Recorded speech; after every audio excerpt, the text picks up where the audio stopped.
Have you take your seats, please? We'll get started. Thank you.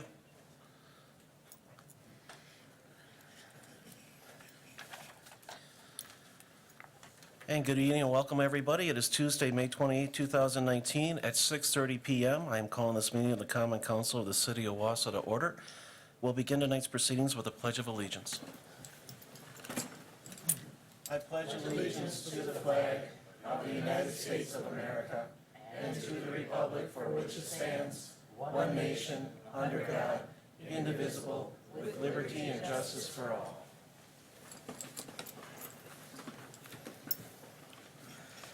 Please press yes to take roll call.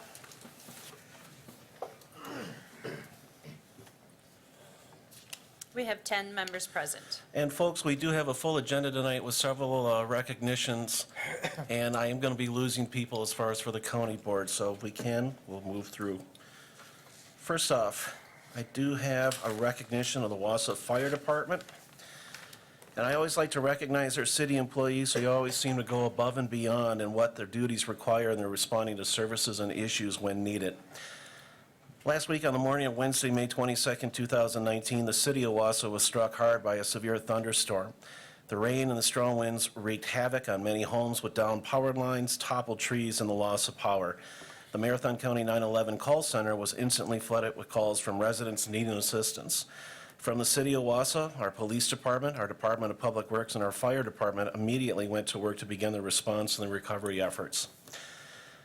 The Wausau Fire Department Sea Crew, led by Battalion Chief Paul Serbata, answered 16 calls for service in the 3 hours immediately following the storm. Some of these calls were minor, while others were more difficult in nature. The crew had to sort and prioritize who needed services first and who could wait. The crew systematically responded to all calls, rendering aid or assistance, and then moved on to the next call. Several homes had downed power lines, and one home had actually caught on fire with a power line draped over it.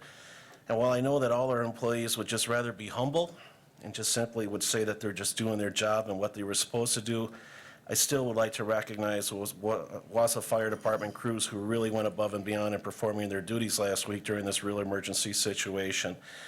Their continued training and dedication and being prepared and ready to go is truly appreciated, and I thank each of them for what they do for the city of Wausau. I'm going to call some of these firefighters up. From Central Station, Battalion Chief Paul Serpata, Lieutenant Ted Tauges, Engineer Mike Failing, Engineer Brad Ludwig, Firefighter Paramedic Nick Gehring, Firefighter Paramedic Mark Hill. From Station Number 2, Lieutenant Jim Whitehead, Engineer Bob Rohde, Firefighter Paramedic Jarrett Christensen, and Firefighter Paramedic Tyler Becker. And from Station 3, Lieutenant Quinn Ambrosius, Engineer Kurt Reel, Firefighter Paramedic Matt Brockman, Firefighter Paramedic Troy Venus, and Firefighter Paramedic Nate Zellner. And not to embarrass him, but I'd also like to especially recognize Battalion Chief Paul Serpata, who is retiring next week after 31 years with the Wausau Fire Department. And my congratulations to him for his years of dedicated and professional service to the city of Wausau. Paul, you're really going to be missed. And now I'd like to have Councilperson Lisa Rasmussen, who was actually on the scene of the house fire on Campus Drive and was able to witness firsthand their efforts of our firefighters. Mrs. Rasmussen? Thank you. As the mayor said, last Wednesday, as storms came through the area, our fire department responded to multiple calls. One in particular, though, yielded a request from the homeowner that we recognize publicly the responding crew as an example of the way Wausau Fire goes above and beyond to serve our city. And I don't normally speak from written remarks, but tonight I'm going to make sure I don't miss any details. At 2:46 a.m., a 911 call, it came in from a resident in my district, Steve Roberts, for a house fire which occurred after high winds brought a tree down onto some electric transmission lines that ran through the backyard of his home on Campus Drive.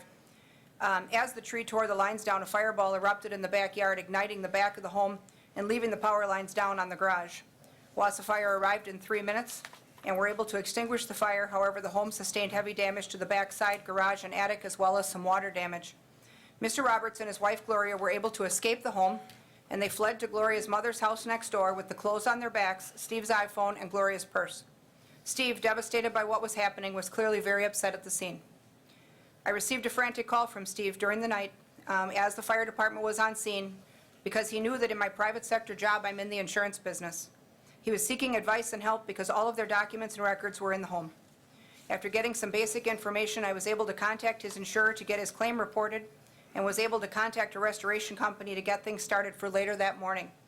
I then headed to the scene with a battery pack, an iPhone cord, and the information about the insurance claim, knowing that the power was out area-wide and there was no way for him to charge his iPhone, which I knew he would need to use all day. Upon my arrival at the scene, I met Battalion Chief Paul Zarapata and his crew. The fire was out and they were securing the scene. What stood out for me at this scene was that they were not only taking care of the home, they were taking care of the people. During the call, Battalion Chief Zarapata was able to enter the home and rescue some personal items. He saved Steve's laptop, which contains the manuscript for a book that he's writing, which is irreplaceable, medications, Gloria's cell phone, and a family Bible he saw laying on a side table. This was a game changer in that it brought relief and comfort in a time of total chaos. As I was talking with the crew at the scene, another fire call came in. They had to go. I stayed with Steve and Gloria for an hour or so, and as I was leaving about 6:15 in the morning, I met Battalion Chief Zarapata again, who had come back to check on them to make sure that they were okay. That kind of caring for people is what we need more of in this world. It made all the difference last Wednesday. Battalion Chief Zarapata has been caring for this community for decades. Soon he will be leaving us for a well-earned retirement, and he will be missed. Both of our public safety departments will tell you that they were just doing their job that day. But we felt that this day, when the calls were coming in like crazy and all hands were on deck to respond to the needs of our city, that it bears recognition that the care that was given to the people and the property and the compassion shown to those people experiencing their worst day never faltered. In fact, all involved went the extra mile that day, as they do every day. With that, I'd like to recognize the crew and command staff of the Wausau Fire Department who were on duty when these events unfolded across Wausau. On behalf of a grateful community, you are appreciated. With that, I'd like to call up the homeowner who has requested a couple moments to express his thanks to those who serve this community every day with compassion, honor, and bravery. Ladies and gentlemen, Mr. Steve Roberts. And Steve can take the microphone between Paul. Welcome. Thank you. Not sure if I'm going to get through this, but these guys are precious, and they will be remembered. Paul saved my laptop, as Lisa said. I have 2 manuscripts on there, and today at the barber shop, I met a lady whose son is a publisher, so she put me in contact with him, and hopefully I can finish the manuscripts lickety-split here, because the foreword will include a commendation for especially Paul, but all of the staff, because they were so great. And the first one that arrived, I think, was Jared. I don't know if Jared is here, but Jared was trying to calm me down because I was berserk. But what happened was, I was laying in bed and I noticed the wind about 2:37. I always have my Garmin with me, and I thought, okay, I got to get up and go to the bathroom. So I'm in the bathroom, and all of a sudden from the living room, I hear my wife hollering, "Get out, get out." And I thought there was an intruder. And I thought, what the hell's going on? So I ran down to the living room, and she's frantically on her cell phone. I said, "What's going on?" She points to the sunroom. I go to the sunroom door, and the magnitude of it was just beyond belief, because I'm looking at this red, orange, yellow fireball right outside the sunroom. And I'm going, "You've got to be kidding me. What is this? Is this real? Is this Hollywood?" And so she could not get the 911 call made. She was too nervous, and she was trying to yell fire because she was in the living room, and she had already been up before me, and unbeknownst to her, I was in the bathroom. So I quickly called 242 on my iPhone. I have the record. 242 I called. The first time I said, "Fireball in the backyard." The guy says, "Okay, I'm sending the fire trucks." And I said, "You have to." Ran back to the bedroom, grabbed a pair of shorts. I was in a nightshirt. That's all I had. Came back through, looked out the windows to the backyard. Another fireball is approaching. And I'm thinking, oh my God. The intake vent on the furnace is on the back of the house. And I thought, if that comes in and the furnace is running, we're history. Everything is going to get incinerated, and who knows how many other homes would have gone up. And I'm thinking, oh my God. So I'm looking for my wife, and all of a sudden the power goes out, and she's in the garage hollering for me to get in the car. I don't drive anymore. I have a prosthetic right eye, and a macular pucker here. But I was just frantic, and I said, I got to get the garage door up. And she said, it's up. I said, how the hell can that happen? The power's out. Well, there's a battery backup. I had no clue. So anyway, we get out, and as we're driving out of the garage, I called again to 911, and I said, where are the fire trucks? And he said, I've dispatched them. They're coming. So we get over to my mother-in-law's, which is just west of us, and I'm watching my time, Lisa, I'm trying. And we get over to my mother-in-law's, which is just west of us at 202 East Campus Drive, and we're in the driveway. She runs up to the house. She's pounding on the door, okay, trying to get her mom because we tried to call her. She's 92 years old. There was no way she could get out. So we didn't know what was going to happen. So she's pounding on the door, and I turn and look with I'm sitting on the right side, so I had to turn all the way to the side to see the line. I thought, oh my Lord, that's one of those high tension wires on the roof. And I thought, oh God, I got to call again. Well, by that time, it got routed to Lincoln County. And I said, well, why is Lincoln County answering? She said, because Marathon is inundated. So with that, I said, where the hell are the fire trucks? And she says, they're coming, they're coming. With that, here they come. And Paul was leading the charge, I believe, and we put the flashers on because you couldn't tell where it was. You had no idea. So we found the emergency flashers, turned those on. Paul stopped, I think, first. If I'm getting the details wrong, I apologize. But anyway, so that was at 2:46. So just a little bit wrong on your time, Lisa. You know me. I'm a retired accountant, and we're anal retentive, okay? We retain numbers. And Karen, I worked with Karen years ago at S&E. She knows I have a memory and a penchant for numbers. So anyway, they got there in 4 minutes. 4 minutes, from 2:42 to 2:46. If that isn't a hell of a fabulous response time, I don't know what is. These guys need to be commended over and over again. I was berserk. I was screaming. I said, you got to save my house. I came up to Paul, and you got to save my house, man. And then I said, you got to go back in and get my laptop. And he says, well, and then in between, while we were waiting for WPS to arrive or give us the all clear, I said, Paul, is the east end burning? And he said, no. He said, why? Is there something there? I said, my laptop, my life is on there. 2 manuscripts are on there, the start of 2 books. And so he goes back in and rescues the laptop. And like I say, hopefully both of those books will be coming out within the next year. I got a lot of writing to do, but the manuscripts, the drafts are there. And so then I just, and then when they started spraying water on the roof and we saw the smoke coming, that's when I called Mrs. Rasmussen, because I'm looking through my phone. Where the heck is my insurance agent? And her name is Lisa Werger, which is a W, and alphabetically, Lisa Rasmussen came up. So I punched Lisa Rasmussen at 3:30. And I said, okay, Lisa, my house is on fire. What? What? Say that again. And I said, my house is on fire. She said, is that you, Steve? And I said, yes.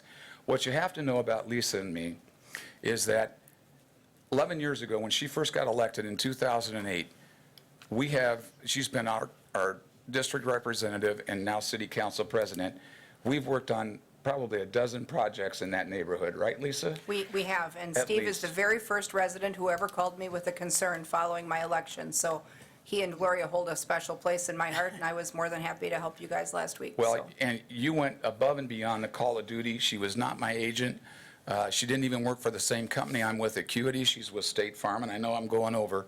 But I have to give kudos to her because we didn't know how we were going to file the claim. And she says, do you have your wallet? And I said, well, Gloria's got a wallet. What's up? She said, what about an insurance card? Got the policy number off of it. Lisa ran with that. She got the claim filed. And Lisa Werger and her husband, Brad, wanted to come before the house was even cleared, before it was cleared for us to go in. So that's how much she helped. And these guys are phenomenal, and I can't thank them enough. I'll be forever indebted to them. I hope the book's a bestseller. I grew up in Indiana, so I'm going to call it Growing Up Rushville. Little town of Rushville, Indiana is where I'm from, southeast of Indianapolis. And I've got so many anecdotes. Lisa knows I have a memory, so does Karen. And I have all these anecdotes in my head, and that's why I was putting it in the laptop, so as not to lose it. So this guy went in there. When he told me he was retiring June 3rd, I said, holy crap, you can't go in there, Paul. I don't want anybody dying. But I'm like, my God, the guy served for 31 years, and he put his life on the line for me. They did not get the all clear from WPS. They went in anyway. I mean, are you kidding me? I mean, we have great guys here, great women on this department. And Tracy's back there. I met Tracy for the first time. My gosh, what a great crew you have, Tracy. I can't thank them enough. And I'll always be indebted. So, I guess that's it. Thank you so much. I think what sums it up is that if we just give out a round of applause for our firefighters, because they're awesome.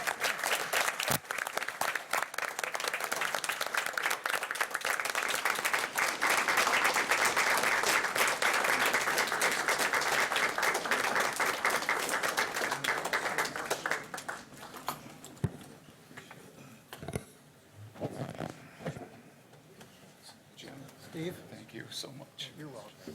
Thank you so much. You guys are tops.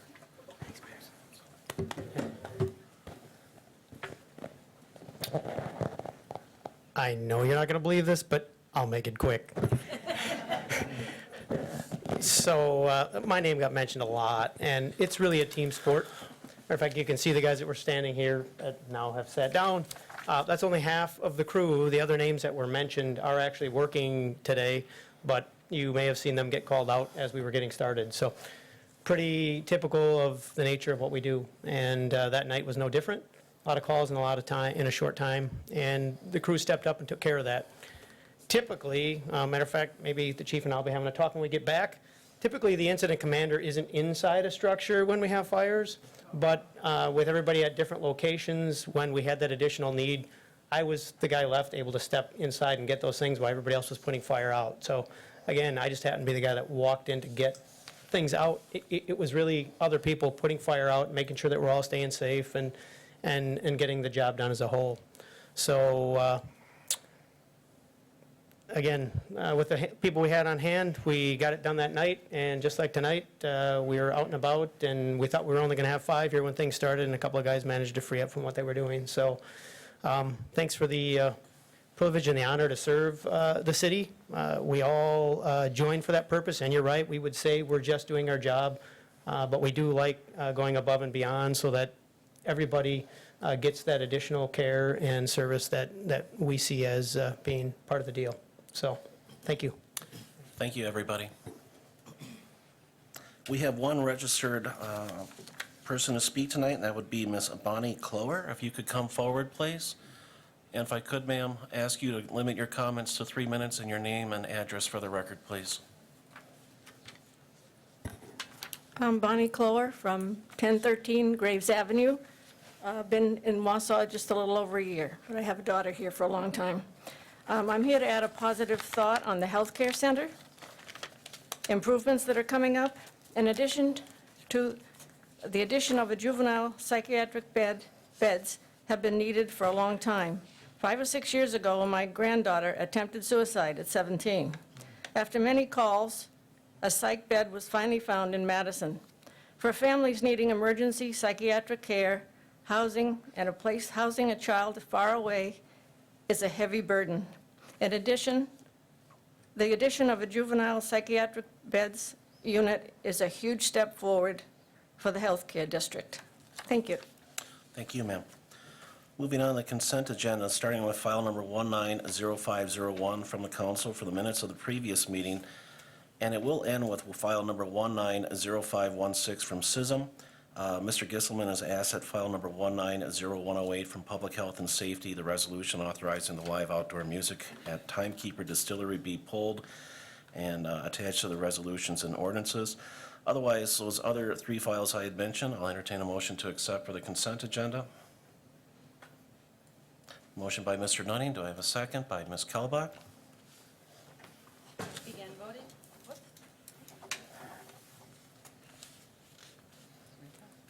That motion has passed unanimously. And now I'll put that file number 19-0108, a resolution of the Public Health and Safety Committee authorizing live outdoor music at the Timekeeper Distillery at 720 Grant Street, Central Time Distillery and Winery Incorporated. First, I'll entertain a motion to accept. Motion by Mr. Neal. Do I have a second by Mr. Peckham? And Mr. Gisselman, if you'd like to address this, sir. Thank you. I just have a few questions. I know that there was a discussion many years ago with regard to the Hiawatha, and I thought at that time we had put restrictions on the Hiawatha with regard to acoustic versus sound system, restrictions on it specifically in relationship to the neighborhood, because the neighborhood is very close, not only to the Hiawatha at that time, but now to Timekeepers. So are there restrictions now on this, on the music being played, or is it it's going to be outside? Do we know anything about the music that is going to be played outside, I guess? Hi. Hi. Hi, I'm Kim. I'm one of the owners of Timekeeper Distillery. So essentially, to answer your question, right now we do indoor music every Thursday from 7 to 9 p.m. Essentially, what we'd like to do is utilize our outdoor patio as an extension of that. So the music that already plays inside from 7 to 9 would just move to the outdoor patio that's on the back side. The brick paved portion, not the portion under the carport. So it would just be 7 to 9 p.m. A lot of what we do is lighter jazz. We've got a couple 1 or 2 person instrument groups, smaller, lighter music, just until 9 p.m. in observance Kim, of the if you ordinance. could, since you Yeah. kind of surprised us a little bit, but Oh, if hi. you could, please, your name and your Oh, yeah. address for the record. Yep, Kim Vanden Heuvel, 720 Grant Street, Wausau, Wisconsin. Thank you for the explanation. Mrs. Rasmussen? Thank you. Yep, Mr. Gisselman's right. A while back, many years ago, we had some issues with outdoor entertainment at Hiawatha. First, because it was occurring without the proper license, but then once we got the proper license in place for them, there was a neighbor who no longer lives in that area who had an extreme sensitivity to amplified music. And so we specifically requested that they have only non-amplified music, because there was a lot of conflict between that resident at the time and what was happening across the road. And so in our committee discussion, it appears that that resident is no longer living in that neighborhood. And so, given the fact that their hour of conclusion is 9 p.m., we allowed it much later than that at Hiawatha. I think we let them go till 11. And so they're starting and finishing at a reasonable hour, and it didn't sound like they were going to have a lot of high-volume amplified stuff anyway. We figured we would give this a try for this year without a lot of restrictions and see how they do. Further questions? Go ahead, Mr. Gisselman. So this is going to be on the patio, the track side, so to speak, or? Yep, there is a brick paved, it's about 25 feet extending from the back side of the building. It would be on the back portion, Facing Grant Street? or facing the train tracks. Facing the train Facing the track? tracks, correct. And that's where our outdoor patio lies. Okay. Okay, thank you. Mr. Peckham? Yeah, just to add another quick note, for anybody who was concerned about this, we did consider at Public Health and Safety the possibility of having like a trial period, but the timing on it just didn't work well, because by the time the trial period had taken place, assuming it went well, they would have to get back to the committee to get approval for the rest of the summer, and it just seemed like, way too much messing around. So we just, the summer, obviously it's kind of a trial period. If it doesn't go well this summer, then it won't happen again, probably. But we approved it and feel it will work out. So about the neighbors, because then you're extending it across the tracks, across the parking lot, to the neighborhoods, east of Bella Street. Any comments from regard to the neighborhood that way, or did we reach out, or? Can I just interject? The outdoor entertainment is confined to that patio area in the No, back. I mean, I was speaking to the sound, Oh, I that's see. coming off Yeah. of the sound system as such into that, basically across the field, into that neighborhood off of Bella Street.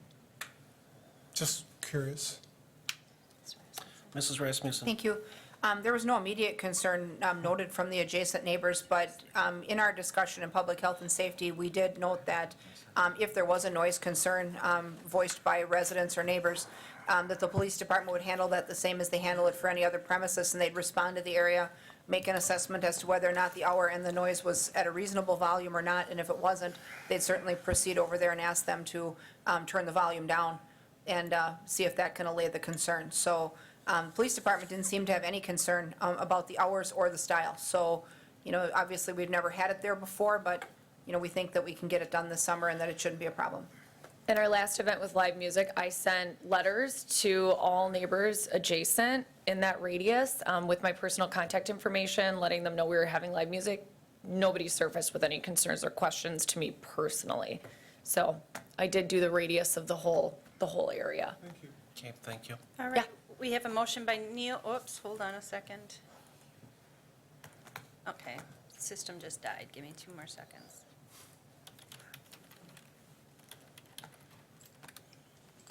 That hasn't happened in quite some time.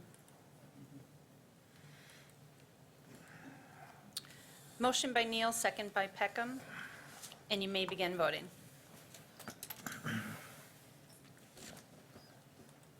Motion has passed unanimously. Moving on to file number 19-0503, mayor's appointments. There are none at this time.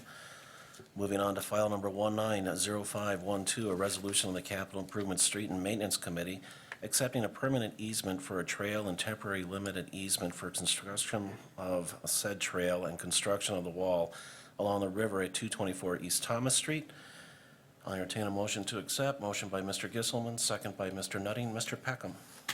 Thank you. I think this is an especially wonderful opportunity for the city, and I think because it doesn't have any of the baggage associated with the Thomas Street construction, we should approve it unanimously, and I would ask, because of this wouldn't have happened without the cooperation of the landowner who agreed on the easement, and I would ask that the mayor's office send her a letter of appreciation. I will do that. You may begin voting. Motion has passed 9-1. File number 19-0513, a resolution of the Capital Improvements and Street Maintenance Committee authorizing a land division with no frontage on a public street and the creation and approval of an access easement at 1000 North River Drive. Committee action approved 4-0. The fiscal impact will be none. Entertain a motion to accept. Motion by Mr. Gisselman, second by Mr. Neal. Begin voting. Motion passed unanimously. File number 18-1109, a resolution of the Finance Committee approving the 2019 budget modification to correct the budget for cable franchise fee revenues and modify the curbside refuse collection to achieve a balanced budget. Committee action approved 4-0. The fiscal impact will be $4,000. I'll entertain a motion to accept. Motion by Ms. Kellbach, second by Mr. Nutting. Begin voting. Motion passed unanimously. File number 18-1109, a resolution of the Finance Committee approving the 2019 budget modification for the street improvements on Town Line Road. Committee action approved 5-0. The fiscal impact will be $260,000. Entertain a motion to accept. Motion by Ms. Herbst. Do I have a second? By Mr. Martins. Begin voting. Motion passed unanimously. File number 19-0514, a joint resolution of the Economic Development and Finance Committees approving a reverse tax increment financing TIF payment of $601,520 for the construction of a new market-rate multifamily residential complex with a minimum construction value of $7,500,000. Committee action, Economic Development approved 4-1, the Finance approved 5-0. Fiscal impact will be up to $601,520. Entertain a motion to accept. Motion by Mrs. Rasmussen, second by Mr. Nutting. Begin voting.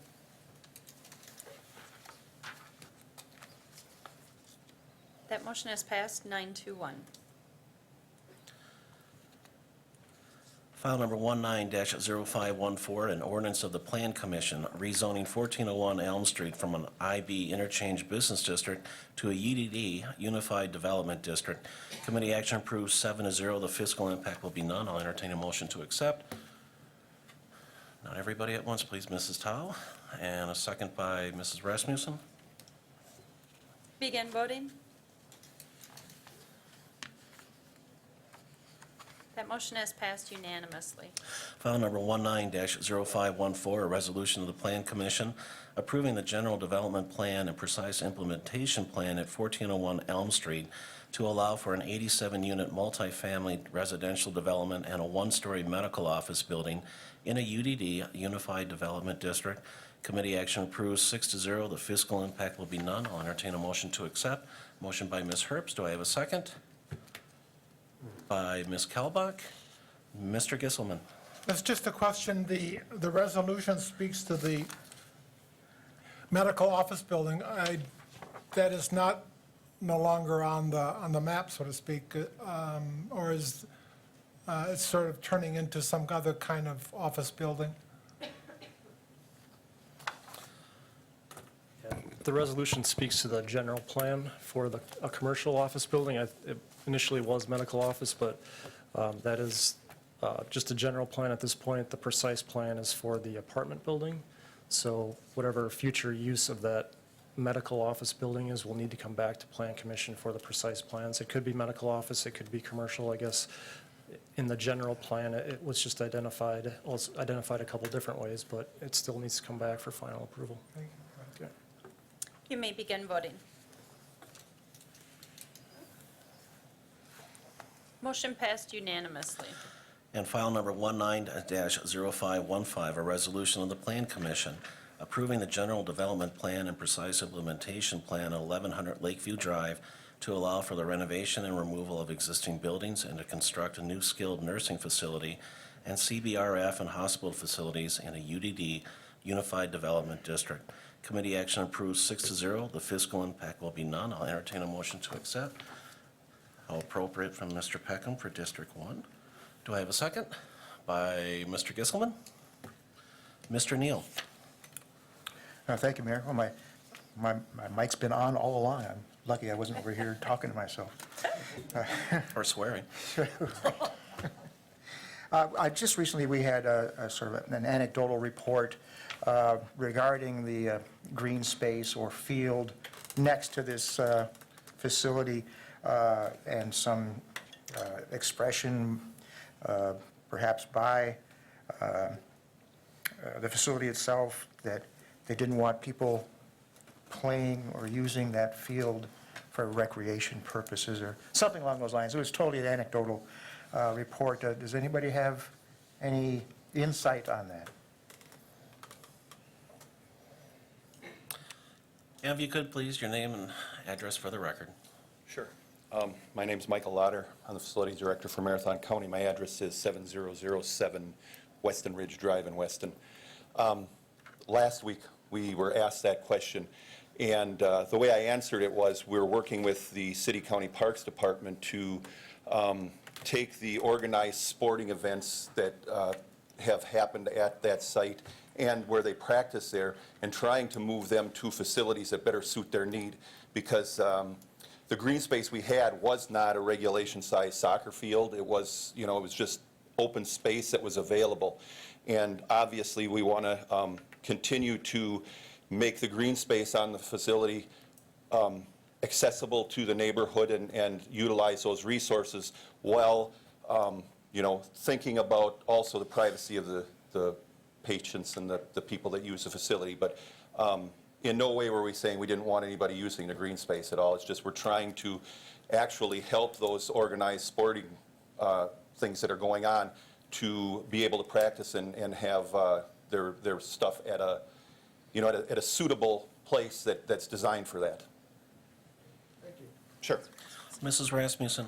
Thank you. I think that I read that same email, and I think that while we want to be mindful, of what the current land use is there today, I think that, while the neighborhood has come to enjoy those uses, I never heard that public access to that area was not going to be a thing anymore, but youth sports, there's suitable venues for youth sports that are more conducive and striped for it and that are, like you said, the proper size and whatever, that certainly should be considered.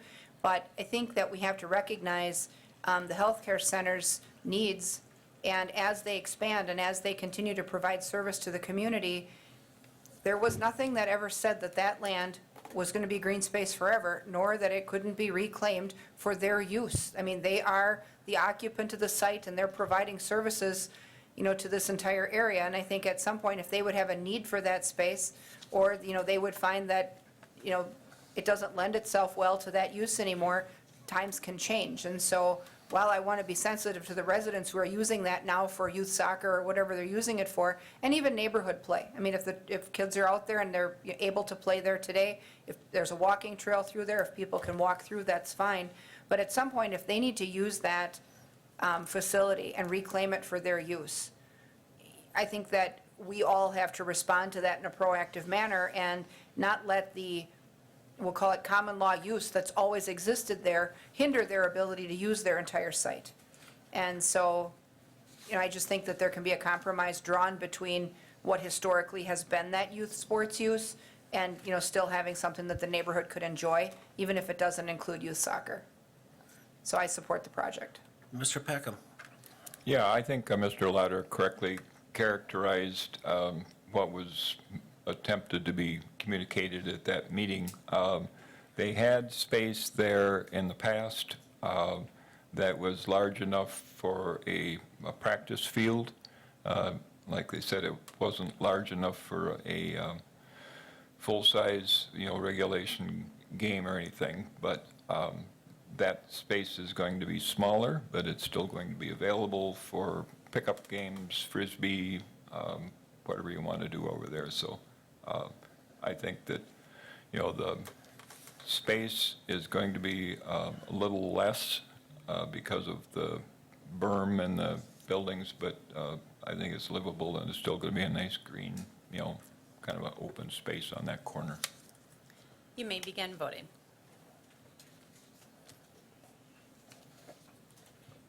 Oops, Ms. Kelbach. Yes or no? I'm sorry. Or do you want to, I missed you, so yours is a, may I ask? Okay, so that motion did pass unanimously. My apologies. Moving on to suspend the rule, 1D, transmission of committee business to council for the items marked pending committee action. A two-third vote will be required. Entertain a motion to accept that. Motion by Mr. Neal. Do I have a second by Mr. Nutting?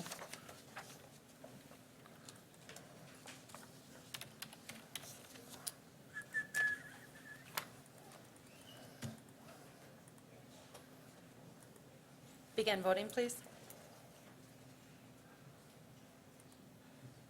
That motion has passed unanimously. Moving on to file number 95-0817, a joint resolution of the Public Health and Safety Committee and the Finance Committee approving contract for the Regional Hazardous Materials Response Team services with the state of Wisconsin. Public Health and Safety approved 5-0. The Finance Committee approved 5-0. Fiscal impact will be $104,347.74 annually. Entertain a motion to accept. Motion by Mrs. Rasmussen. Do I have a second? By Mr. Martins. Begin voting. Motion passed unanimously. And file number 15-0708 from the City Council, a resolution selecting the River Life Wausau LLC to be announced as the Odie River on Vagut for the River Life Villages Phase 1 project, reserving options for Phase 2 submission, and approving to sign development agreements, settle liens, and transfer real estate for the continuation of the project. If there are no objections, I've been advised that since there is nothing by staff to present here in open session and following the public comment, I'll ask for a motion to convene into closed session to discuss this identical matter. I won't be entertaining a motion or a second to discuss this matter in open session, but I do know we're going to have a question about it. So, Mrs. Towle. Thank you so much, Mayor. Since I won't be joining all of you in closed session, I did have some questions that I sent in an email to city staff, the mayor, and council president. And Mayor, can you just validate for us? Sure. For Phase 1, can you share with the public and with the council the scope of work that will be finished in Phase 1 again, please? Sure. Chris Schock is not able to be here tonight to present this, but I'll provide the clarification response to Mrs. Towle's questions, and I'll read it on the record. Yes, this term sheet is to be approved, the restart of the Phase 1 residential building. This is on lot number 1, which is the existing foundation. that folks can see down on the river today.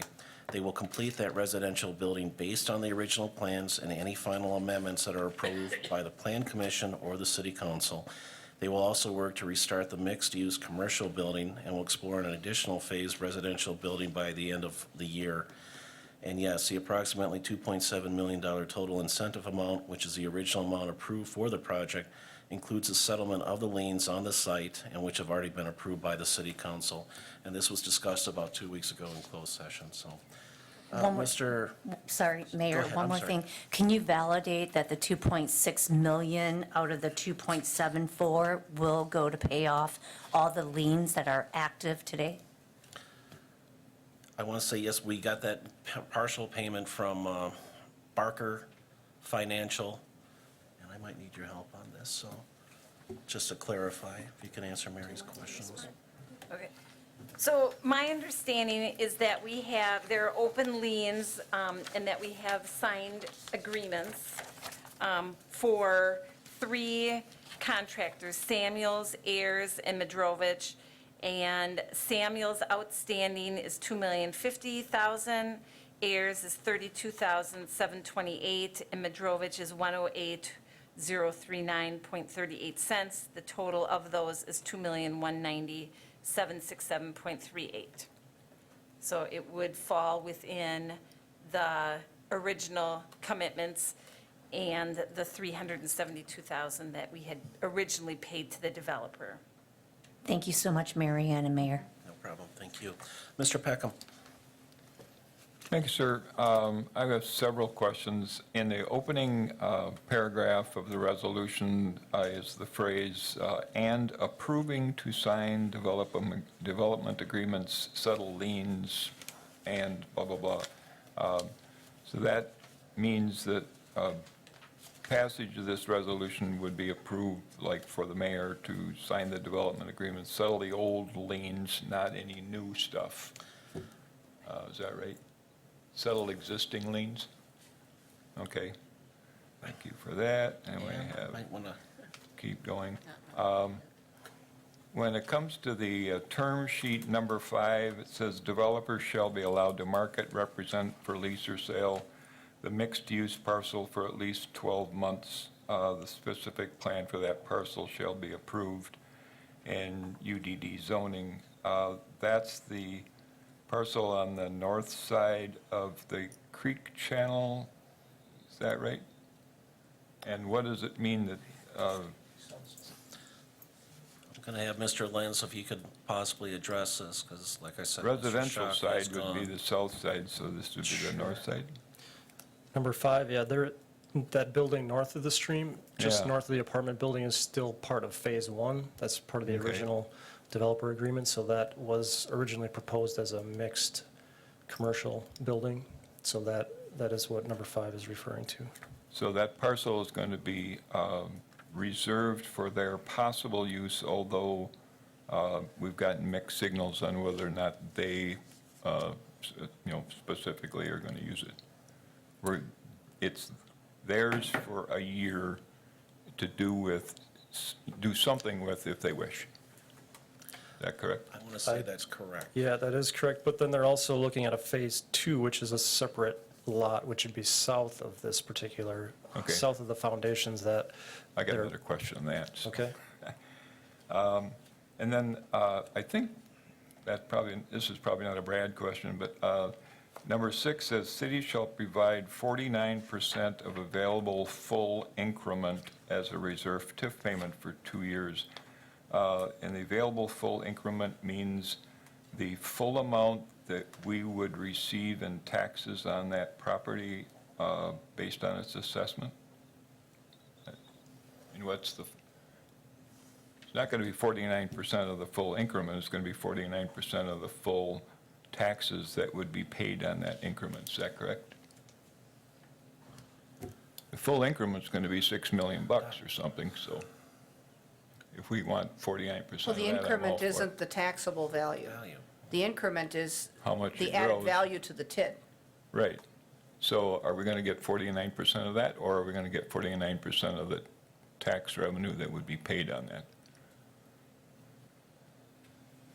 I think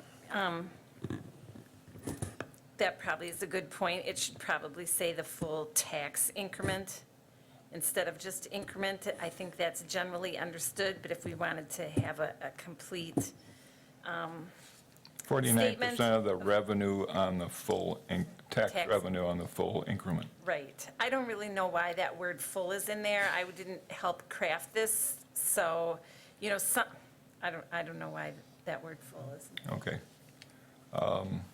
That can be changed, that'd be great. And then in number 8,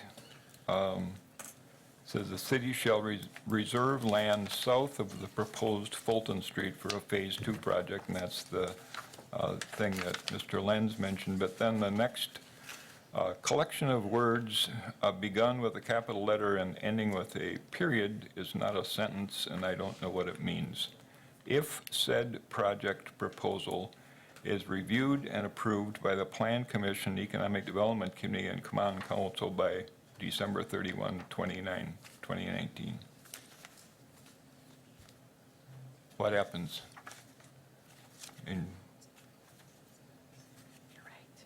I think our intention when we had crafted that was that we would hold that site available for a Phase 2 no longer than that point. And at that point, if there isn't a project to propose, that site then would Then be we can open available back to any up. other developer. So maybe just take the period out and say, the city shall reserve land south of the proposed Fulton Street for a Phase 2 project if said project proposal is reviewed and proposed. I think that was part of what we were going to Counsel? review in closed session. It's a because we closed asked- session, yeah. We asked for some tweaks to the agreement, and some of those things are part of that. Isn't that what we were going to look at? Correct. That we're going to discuss in Yeah, closed this- session. there's no need to go into closed session for this thing, as just clarification. Madam Attorney? I don't know, I didn't have any participation in crafting this either, so I can't comment on Well, it that. makes no sense at this point. You're so- right, it's an incomplete sentence. So I would suggest that we just, I think it could be, my understanding of it, the meaning could be restored if that was, those two sentences were just joined, so we'd be okay there. Okay. And then on number 12, at the end, says, "Cities shall satisfy all liens, et cetera, and in exchange for a secured loan or other appropriate financial guarantee that is an amount sufficient to cover the city's settlement costs and forgiven on a schedule basis based on project increment." I do not know what that means.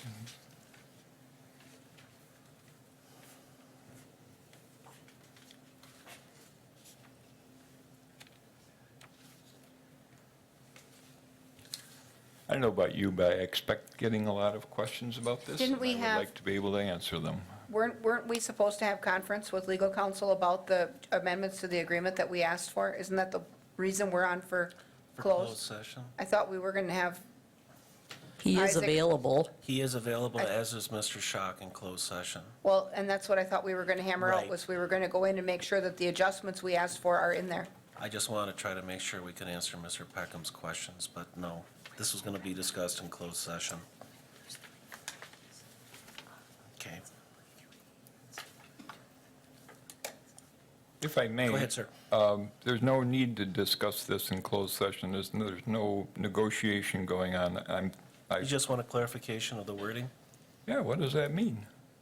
I mean, can anybody in this room tell me So what that's? I think, I have had conversations with Chris about this, and it's been a while, though. So if you think about the original agreement that we had with France, we were going to give them the money as a loan, and then that loan was going to be forgiven as the city collected tax increment.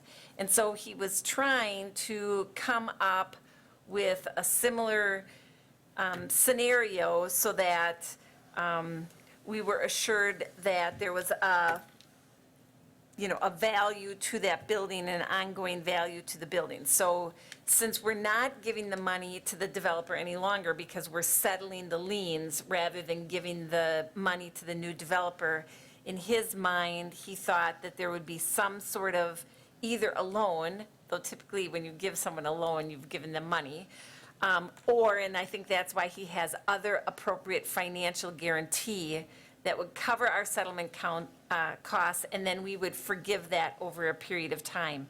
And I think the other reason why he has that appropriate financial guarantee was that there was some feedback that if we had a loan, that it could cloud or complicate the ability for the developer to get financing. So, kind of working together in a collaborative fashion to figure out what is the best way to ensure that we get value on that property and taxes, and that commitment, that long-term commitment from the developer would be forgiven or eliminated over time, so that it was similar to our original agreement. Because I think that, the feedback that Chris was getting from council was we wanted to try to replicate our old agreement as close as we could. And so I think that's why that item 12 is in there, but he wanted some flexibility so that it didn't hinder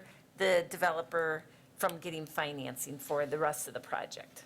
So we were giving ourselves a little bit of flexibility in that language. That's my understanding. In light of that, I think I may have some comments on it in executive session that would warrant, get into the negotiation part, so I'll wait for that. Thank you. Mr. Smith? Thank you, Mr. Mayor. Well, this project has been fraught with difficulties, there's no doubt about it. This project has almost started out with the words, "Here, hold my beer." And we know usually what happens after that, something like that goes on. And until I can see the developer's agreement that we're supposed to be approving, I'm not voting yes for anything. We got stung last time when supposedly we had guarantees, and we got a guarantee from a guy that evidently didn't have two dimes to rub together, and we proved his guarantee wasn't worth the paper it was written on. So I'm concerned that we don't have a developer's agreement in front of it that we can go through, look at it, see if we have any questions, because I had a number of questions on the first developer's agreement. So without a developer's agreement to look at and to review, more than just when we go into closed session, here's, 19 pages, review it and let us know what you think in 10 minutes, I can't vote yes on this. Thank you. Mrs. Tao? Well, with respect to Christian Schock, I know he was very responsive to me today, but I just want to share with the mayor that it's really concerning that our economic development director is drafting this resolution without collaborating with our chief financial officer and our city attorney, who have, who can bring great value to the development of this resolution. And to sit here tonight and the key person that can answer all these questions isn't physically here. I understand he will be available in executive session, but just hearing that our city attorney and our CFO is not part of drafting this, it should be very alarming. I mean, these are red flags. And I certainly, if I was in open session again with all of you later, I would probably vote no too. I don't have a lot of confidence in this resolution, and I hope that when all of you go into closed session, you can hash out or revise what's needed, and hopefully be able to get some feedback from our city attorney and our CFO to make this have a little bit more confidence. Thank you. Mrs. Rasmussen? Thank you. I think it's important to clarify, though, that the term sheet that we have before us was not written in a vacuum by Chris Schock. I think that he has been working for a number of months with our outside counsel who drafts our development agreements, and our goal was that if we were to approve the term sheet, that outside attorney would construct a development agreement that follows all of the caveats of the term sheet to the letter. And so it wasn't that he was just sitting in his office writing up something that he thought was right. Without legal counsel, we have farmed out the construction of those development agreements to outside counsel because they specialize in that type of work. And so my understanding was that this term sheet was constructed with that consult, that he was not creating that agreement in a vacuum. And based That on is what we have correct. discussed in the past, This is really no different. We no asked for different some what it was 2 weeks minor ago. adjustments Minor 2 weeks ago. adjustments, exactly. But this is really no different than what we've been trending toward, and we're not earmarking any money that wasn't earmarked to start with for Correct. this project from day one. So, I think we need to put it in context, but, he wasn't just off and running on his own with this. Mrs. Tao? Thank you. I think what I was trying to share earlier is that, we have such a huge dependency on outside counsel, whether it's legal or finance or IT or whatever it is. I think that it's important to make sure that our city leadership is on the same page, that they're reviewing the resolution or the term agreement, and maybe you are, but certainly I didn't hear that tonight. And my goal in sharing my feelings is that there's inclusion in sharing of information, and that everyone is on the same page, and you all come in here with the same buy-in and same understanding of what legal language is on the resolution for council members to approve or deny. Thank you. And I will look for a volunteer to read for closed session, please. I'll volunteer to read Go the ahead. wording. I'll make a motion that we go into closed session pursuant to Chapter 19.85, Paragraph 1, Sub E of the Wisconsin statutes for deliberating or negotiating the purchase of public properties, the investing of public funds, or conducting other specified public business whenever competitive or bargaining reasons require a closed session regarding negotiating the terms of a development agreement with River Life Wausau LLC. Do I have a second? Second by Mr. Nutting. Begin voting, please.